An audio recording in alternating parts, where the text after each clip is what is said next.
মই অশ্বিনী বৰকটকী যোৰহাটৰ পৰা আহিছোঁ কেনন ইণ্ডিয়াৰ মেণ্টৰ। আজি আচলতে আমি কষ্ট কৰিছিলোঁ।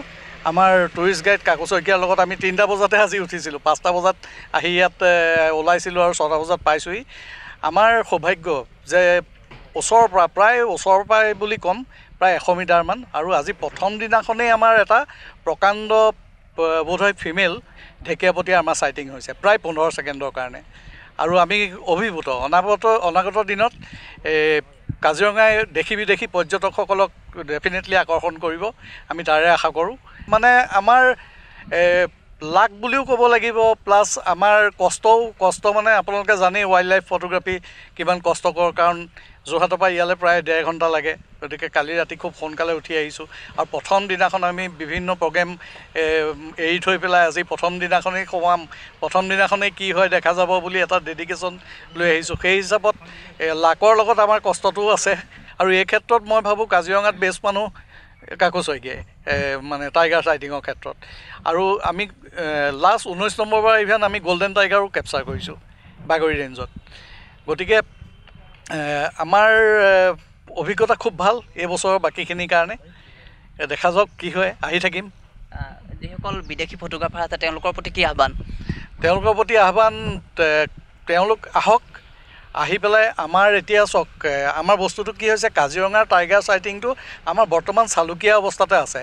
আজি অলপ দিনৰ পৰা এইটো পপুলাৰ হৈছে, কাকুহঁতৰ হাতত তেওঁলোকৰ ৱেল গাইডেঞ্চত গোটেই বস্তুটো পপুলাৰ হৈছে।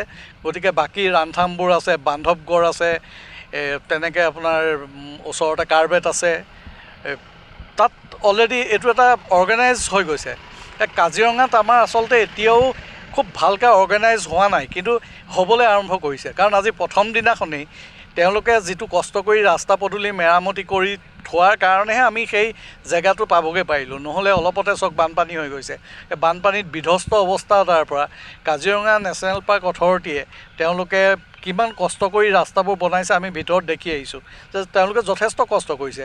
তেওঁলোকক সেইকাৰণে কাজিৰঙা নেশ্যনেল পাৰ্ক অথৰিটিকো অভিনন্দন জনাইছোঁ। আৰু দেশী বিদেশী পৰ্যটক ডেফিনেটলি আহক, তেওঁলোক খুচ হ'ব। আৰু টাইগাৰ চাইটিং 100% হ'বই। লগততো আপোনাৰ সোৱাম্প ডিয়াৰ আছে, ৱাটাৰ বাফেলো আছে, এছিয়াটিক লায়ন সেইখিনিতো আছেই, 1 হৰ্ণ ৰাইনৰ কথা ক'বই নালাগে, সেইখিনিতো পাবই। কিন্তু এতিয়া টাইগাৰ চাইটিঙৰ কাৰণে খুব মানে ভাৰতৰ এখন লেখত ল'বলগীয়া জেগা হ'বলৈ গৈ আছে কাজিৰঙা।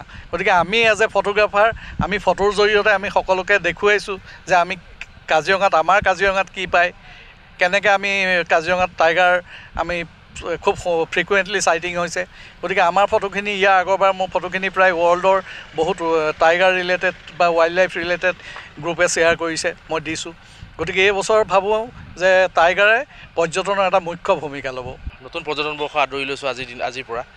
তো মনবিলাক ভালেই হৈ আছে। তাতে গৈ পেলাই জংঘলৰ ভিতৰলৈ যেতিয়া পৰ্যটক লৈ পেলাই দাদাহঁতক লৈ পেলাই গৈছোঁ, তেতিয়া বিগ 5 কমপ্লিট হৈছে। প্ৰথম কথা সকলোখিনি পাইছোঁ, আৰু বাঘটো যদি পাই যাওঁ আৰু তেতিয়াতো ভালো লাগে, বেছি ভাল লাগে। তো বাঘ চাবলৈও সক্ষম হৈছে। সকলোলৈ শুভেচ্ছা জনাইছোঁ নতুন পৰ্যটন বৰ্ষৰ, আৰু অনাগত দিনত ভাল হ'ব বুলি আশা ৰাখিছোঁ।